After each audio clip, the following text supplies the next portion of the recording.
ভারতবর্ষ পৃথিবীর সব থেকে বড় গণতন্ত্র, ষষ্ঠ বৃহত্তম দেশ, পৃথিবীর প্রাচীনতম সভ্যতার মধ্যে একটি। অ্যালজেব্রা, ক্যালকুলাস আর ত্রিকোণমিতির জন্ম হয়েছে ভারতবর্ষে। দশমিকের ব্যবহার প্রথম প্রচলিত হয় ভারতবর্ষে। পৃথিবীর প্রথম বিশ্ববিদ্যালয় স্থাপিত হয়েছিল আমাদের দেশে, নাম তক্ষশিলা বিশ্ববিদ্যালয়। ডাক্তারির সব থেকে জটিল অংশ হলো সার্জারি, ওইটারও জন্ম হয়েছিল আমাদেরই দেশে।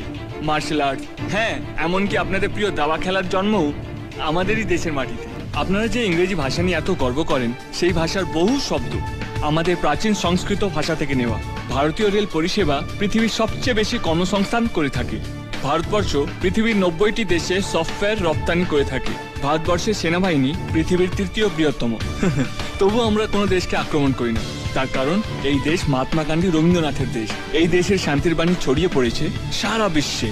এই দেশ সিবি রমন, সত্যজিৎ রায়, অমর্ত্য সেনের দেশ।